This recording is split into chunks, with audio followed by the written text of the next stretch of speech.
सभी बिलोपा से पधारे हुए मेरे बुजुर्ग किसान भाइयों को जो पिता तुल्य हैं, उनको मैं सादर प्रणाम करती हूँ।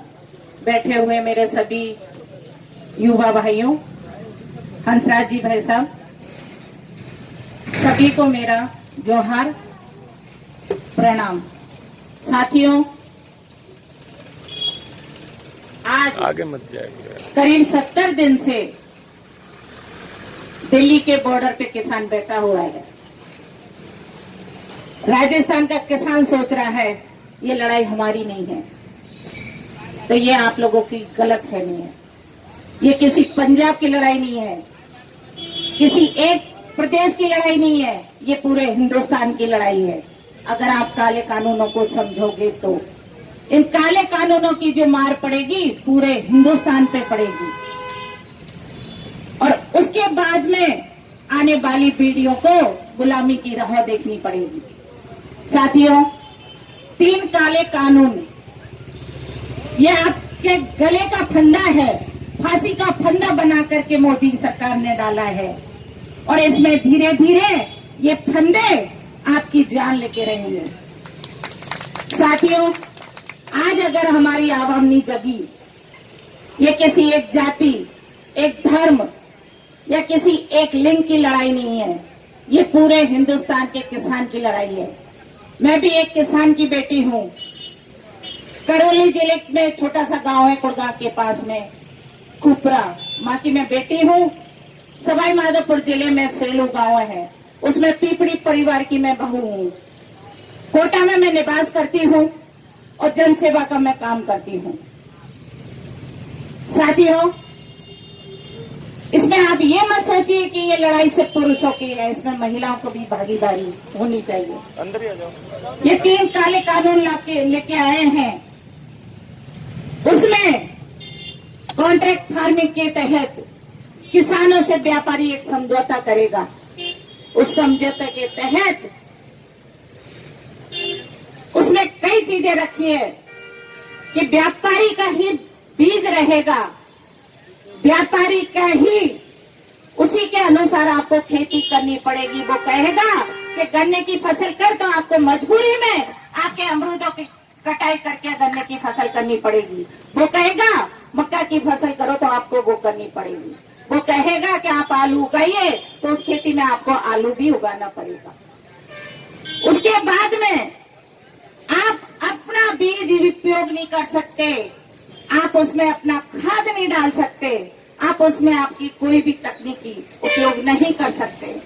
उन्हीं का खाद रहेगा, उन्हीं का बीज रहेगा, और उन्हीं के जो भी दवाएं हैं सारी की सारी उस व्यापारी की रहेगी। ये उस कॉन्ट्रैक्ट में लिखा हुआ है।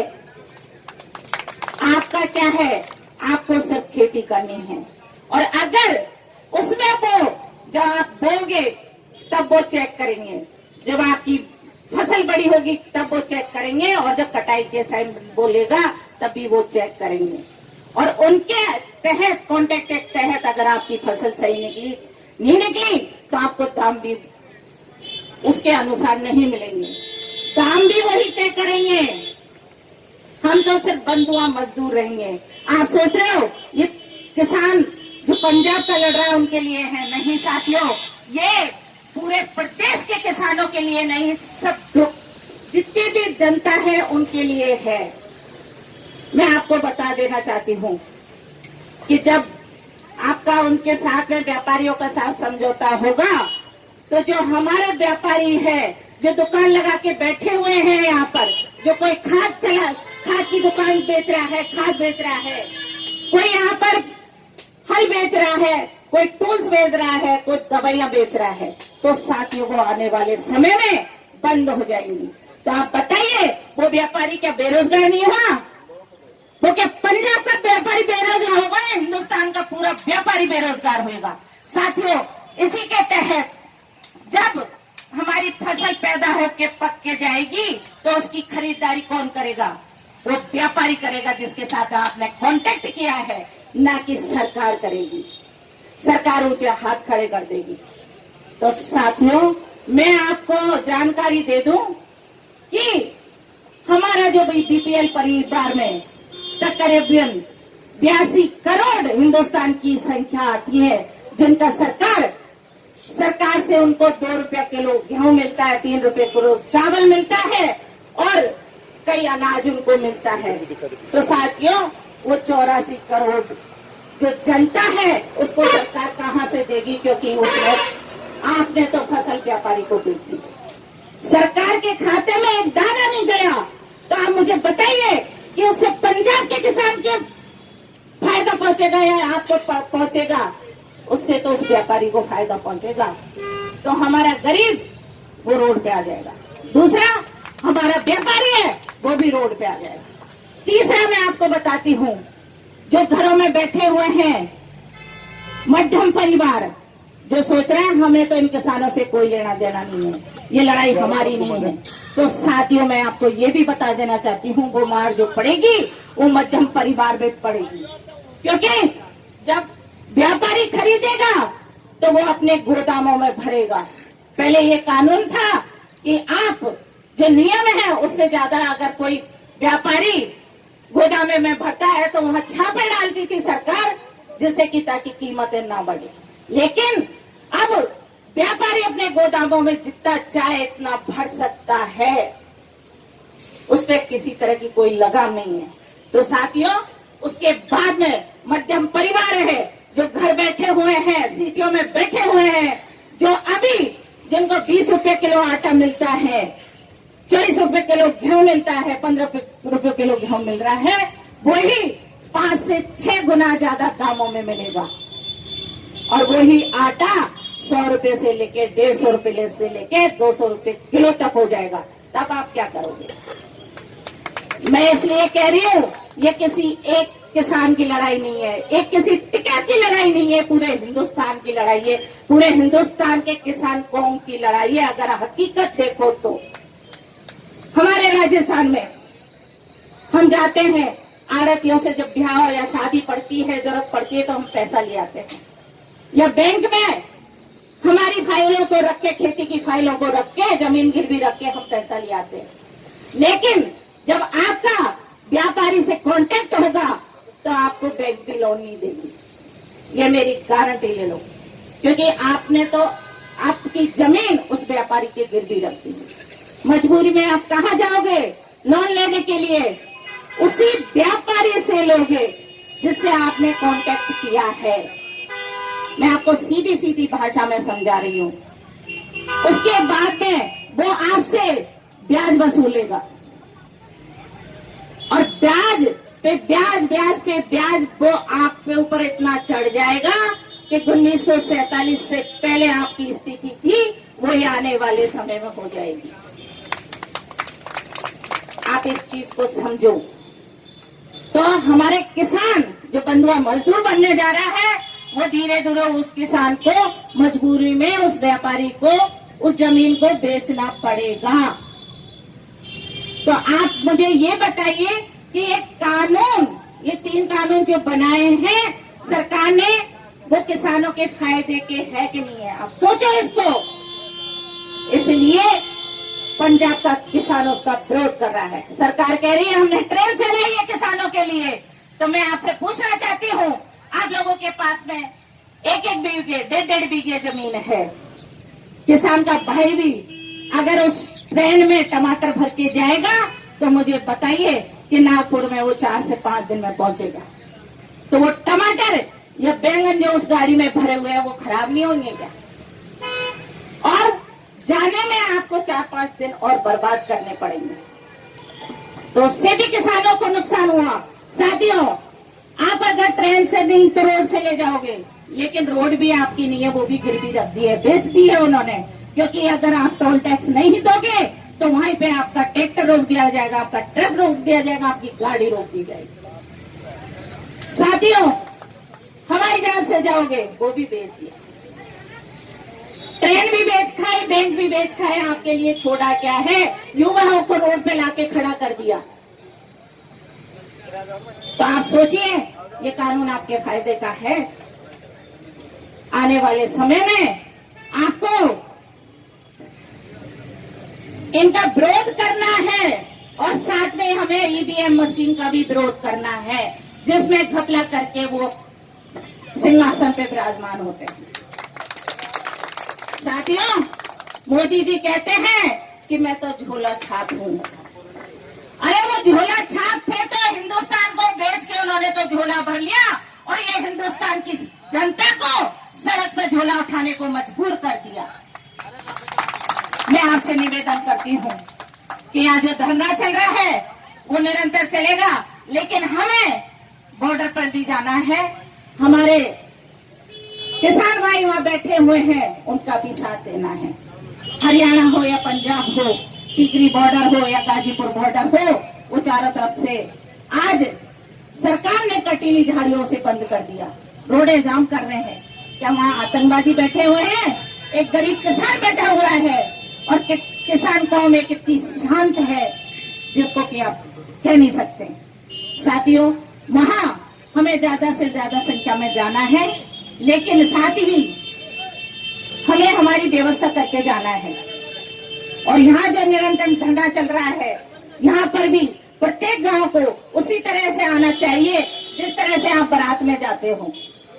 जब बारात के लिए बुलावा लगता है तो हर घर से चाहे बच्चा जाए, चाहे बूढ़ा जाए, चाहे जवान जाए, जाता जरूर है। अरे भाई, उनको ब्याह छे, उन्हें चालनो छे। तो आप सोचो कि यहाँ भी आपको आना अनिवार्य है। जिस भी गांव की यहाँ ड्यूटी लगती है, उस गांव को चाहे महिलाएं हो, चाहे पुरुष हो, चाहे बच्चा हो, चाहे बूढ़ा हो, चाहे जवान हो, उनको सबको यहाँ आना जरूरी है। साथियों, हमारी ताकत, राजस्थान की ताकत पंजाब बॉर्डर पे दिखनी चाहिए, दिल्ली बॉर्डर पे दिखनी चाहिए कि ये राजस्थान का शेर है जो जाग चुका है। साथियों, हमारी मजबूती से वहां पे करीब 1 लाख जनसंख्या में हमारा किसान भाई बैठा हुआ है, लेकिन उससे पार पड़ने वाली नहीं है। हमें कम से कम पूरे हिंदुस्तान से 1 करोड़ की जनसंख्या में वहां जाना है बॉर्डर पे, और शांति से जैसा आदेश मिलता है उसकी पालना करते हुए हमें वहां पहुंचना है। और साथ में सबसे निवेदन करती हूं कि हम महिलाओं को जब सीट आती है, कि बीरा सरपंच की सीट आ गई तो खटाक सुख लगाई लिया होगा आगे लड़वा के लिए, भरवा के लिए फॉर्म भर दे, ये अटी साइन कर दे। इसी तरह पंचायत के चुनाव होते हैं या कोई से भी चुनाव हो, उठा के ले आते हैं, लेकिन राजनीति कौन करता है? पुरुष। ये राजनीति मंच नहीं है। मेरा नाम सीता मीणा है, लेकिन सीता आदिवासी लगाती हूँ, क्योंकि मैं आदिवासी हूँ। जल और जंगल और जमीन पे हमारा अधिकार है, इसको कोई नहीं छीन सकता। ये किसानों का अधिकार है जमीन पे खेती करने का। हम किसान है, धरती माँ का सीना चीर करके इसमें से फसल पैदा करते हैं, और वो अमीरजादों की थाली में सातों पकवान सस्ते हैं। किसी फैक्ट्री में पैदा नहीं होता है अन्न, वो तो खेती में पैदा होता है, और उसको पैदा किसान करता है। और आज जो जुल्म किए जा रहे हैं, या तो जवान पे किया जाता है या किसानों पे किया जाता है। साथियों, साल भर से लॉकडाउन चला था, ये किसान है जिन्होंने खुद का पेट भरा था और साथ में पब्लिक का पेट भी भरा था, किसी को आंच नहीं आने दी। और उसी कोरोना की आड़ में सरकार ने इन्हीं पे छुरा चलाया है, मेरे किसान भाइयों के पेट पे छुरा चलाया है। तो साथियों, आप ये मत सोचिए कि पंजाब की, हरियाणा की, उत्तर प्रदेश की लड़ाई है। नहीं, ये पूरे हिंदुस्तान की गरीब कौम की लड़ाई है। उस गरीब का, उस व्यापारी का, मध्यम परिवार का, किसान का हनन होने वाला है अगर ये 3 काले कानून वापस नहीं हुए तो। साथियों, राजस्थान में भी एमएसपी लागू होनी चाहिए। हमें चाहते हैं कि हमें भी समर्थन मूल्य मिले, इसलिए एकजुटता दिखाइए और एक साथ में महिला को भी साथ में लाइए। दूसरी चीज है युवा वर्ग। अभी जो आ रहा है युवा साथी मेरा, वो बॉर्डर पे जाना चाहता है, लेकिन फंड की कमी से नहीं जाना चाहता। तो मैं चाहती हूँ पूरे गांव में जिस तरह से आप लोग मंदिर पे उठ के पढ़ते हो, मंदिरों को बनाते हो, मंदिरों में दान दे देते हो, मंदिर काम नहीं आएंगे इस वक्त। काम आएगा तो ये दान आएगा, ये मंच पे किया हुआ दान आएगा साथियों। तो आप बॉर्डर पे प्रत्येक गांव से अपनी गाड़ियों को भर भर के पहुंचो और अपनी प्रत्येक गांव की कम से कम एक ट्रॉली बॉर्डर पे पहुंचनी चाहिए, जिससे दिखे कि अब राजस्थान का शेर भी जाग चुका है। टिकैत साहब, आप अकेले नहीं हो। कोई एक टिकैत का एक आंसू नहीं गिरा, उसने पूरे हिंदुस्तान में समुंदर खड़ा कर दिया। ये समुंदर का सैलाब है और ये रुकना नहीं चाहिए। ये नहीं है कि आप एक दिन आए कि भाई खत्म हो गया। जब तक तीनों काले कानून है वो वापस नहीं हो जाते, तब तक हमें वापस नहीं आना है। आपको कोई काम जरूरी है, आपको वापस आना है, तो दूसरी गाड़ी तैयार करिए, गांव से उसको भेजिए। और फंड की व्यवस्था, जो हमारे सरपंच है क्या कर रहे हैं भाई, पंचायत समिति सदस्य क्या कर रहे हैं, हमारे एमएलए क्या कर रहे हैं, हमारे एमपी क्यों चुप बैठे हुए हैं, उनको गांव में मत घुसने दीजिए। आने वाले समय में अगर वो आपका साथ नहीं देते तो इस किसान का साथ नहीं देते तो उनको घुसने मत दीजिए। साथियों, हमारे जो जितने भी कर्मचारी है, अधिकारी है, जो नौकरी करते हैं, मैं उन सभी से अनुरोध करती हूँ कि वो 1 महीना का अपना योगदान दे इस किसान आंदोलन में, ताकि हमारा किसान भाई बॉर्डर पे जा सके, यहाँ बैठा हुआ है, वो भी लड़ाई लड़ सके और गांव से जिस भी गांव की ड्यूटी लगती है तो साथ में महिलाओं को अवश्य लाए। जो महिलाएं घर में 2 है, एक चूल्हा चौका घर है, दूसरी तो आए। एक जगह अगर खेत में पानी नहीं दोगे तो कोई फर्क नहीं पड़ेगा, लेकिन जिंदगी भर के लिए आप गुलाम बन जाओगे तो उससे आने वाली पीढ़ियां पूछेगी कि जब हमारा हिंदुस्तान गुलाम हो रहा था तो उस समय आप क्या कर रहे थे। साथियों, मैं कोटा से चलकर आज मैं यहाँ आई हूँ, क्योंकि यहाँ भी मेरा फर्ज बनता है। मैं लगातार शुरू से इस तरह जुड़ी हुई हूँ, हमारे किसान भाइयों से जुड़ी हुई हूँ, क्योंकि जिसके दिल में टीस होती है वो चाहे पुरुष हो या नारी हो, धरने में जरूर पहुंचता है। आप लोगों ने यहाँ पे बोलने का मौका दिया, उसके लिए बहुत बहुत धन्यवाद। एक बात जोर से लगाओ, किसान एकता जिंदाबाद, किसान एकता जिंदाबाद, जय जवान जय किसान, जय जवान जय किसान।